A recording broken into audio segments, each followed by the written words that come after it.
So if you're a creator, a writer, really anyone who communicates for a living, you've probably had this thought recently. How do I use AI without losing what makes my voice, well, mine? There's this genuine anxiety that all our work is just going to start sounding robotic and, inauthentic. Okay, let's get right into this because today we're going to explore how you can turn AI from something you're worried about into your most powerful amplifier yet. Here's the journey we're going to take. First, we'll tackle that authenticity question head on. Then, we're going to reframe our whole approach with this amplifier versus replacement idea. After that, we'll get super practical with a 4-pillar framework, learn exactly how to put your voice first, and finally, wrap it all up with a new identity for you, the Bionic Storyteller. This is your path from fear to empowerment. All right, so let's just start by acknowledging that feeling. If you're worried about this, you are not alone. This is the core fear for so many of us in creative work, the fear of losing our unique human voice in a sea of algorithms. And it all boils down to this one question, doesn't it? Will my writing start to feel fake? Will people notice? Will my message get watered down? Am I going to slowly forget how to even think for myself? It's that nagging doubt in the back of your mind that can totally stop you from using these incredibly powerful tools. But here's the good news, and it's the whole point of what we're talking about today. AI doesn't have to replace you. Not at all. In fact, when you use it intentionally, it can actually strengthen you. It can clear out the noise, help organize your thinking, and give your real voice even more room to shine. It all comes down to how you use it. And the funny thing is, this whole authenticity problem, it's not exactly new. We were dealing with this before AI became a big deal. A recent Oxford study found that a whopping 60% of creators already felt pressured to make content that was super polished, but also kind of generic. And that pressure is exactly where AI, if you're not careful, can just push us further down that same boring path. This brings us to what is maybe the most important mindset shift in this whole conversation.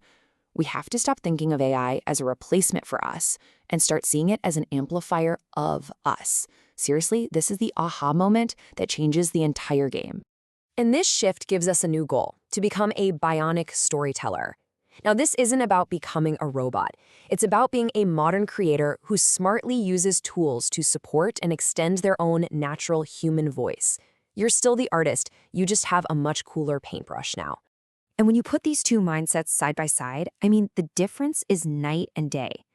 As an amplifier, AI extends your reach and builds your confidence because you're always the one in charge, the steward of the message. But as a replacement, you're basically giving up ownership. And over time, that just erodes your confidence and makes the AI the source of the ideas, not you. If you remember one thing from this section, make it this. It's the perfect way to think about it. Autopilot flies the plane for you. A co-pilot assists you, handles the routine stuff, and frees you up to focus on what really matters. That's exactly how we need to treat AI.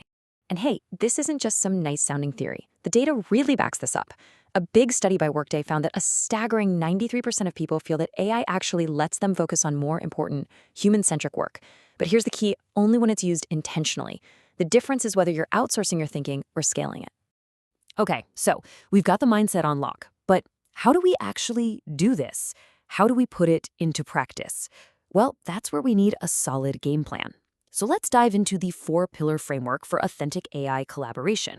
And the whole framework is built on these 4 C's: clarity, courage, connection, and continuity. Just think of these as your roadmap. They're going to guide every single interaction you have with AI and make sure your voice always stays in the driver's seat. First up, clarity. And this one is an absolute deal breaker. Before AI writes a single word for you, you have to define your own voice. A super practical way to do this is to just feed it 2 or 3 writing samples that you think sound exactly like you, and maybe list out your core non-negotiable values. In a world where 83% of people are using AI, your clarity about who you are, that's your biggest advantage. Next up, pillar 2, courage. This is all about using AI to challenge your thinking, not just to tell you you're right. A fantastic way to do this is something called the Steel Man exercise. You literally ask the AI to build the strongest possible argument against your own position. It forces you to be intellectually honest, and it makes your own ideas so much stronger. It's probably why 75% of creators say this is how AI actually boosts their creativity.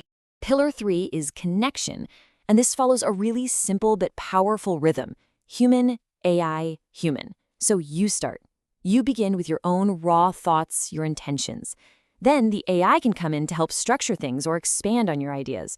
But, and this is crucial, you always come back in at the end for the final edit to simplify things and add that one thing AI can never replicate: your lived emotion. And our final pillar is continuity. Look, your voice isn't static, right? You're always evolving, learning, and growing.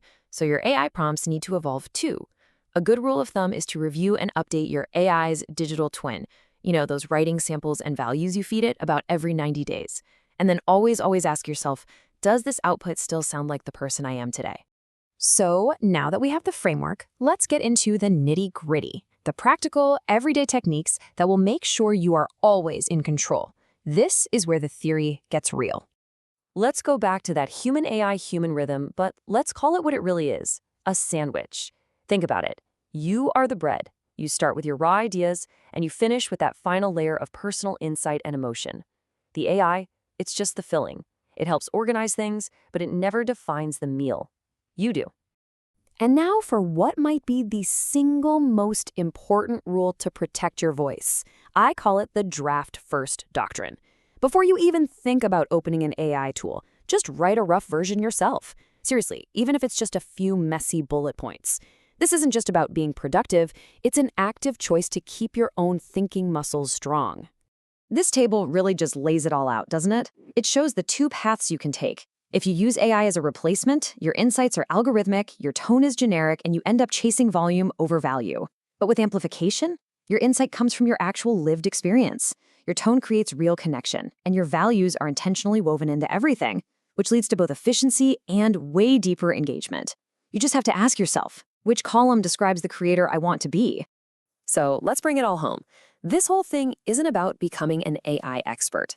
It's about becoming a bionic storyteller, someone who uses technology to make their human voice stronger, clearer, and more uniquely themselves than ever before. And part of this new identity is just knowing the red flags to watch out for. If your writing starts sounding like everybody else's, if you start feeling anxious about publishing something without the AI approving it first, or worse, if you find yourself asking an algorithm to make moral or value-based decisions for you, it's time to take a step back. You are the steward of your voice. That's your job. At the end of the day, AI is a tool. A ridiculously powerful one, for sure, but still just a tool. The integrity, the experience, the emotional truth, that stuff all comes from you. So, I want to leave you with this question. What's one small step you'll try this week to start amplifying your voice? Maybe you'll try that draft first rule, or maybe you'll just take 10 minutes to define your values for a prompt. Whatever it is, that's your first step to becoming a bionic storyteller.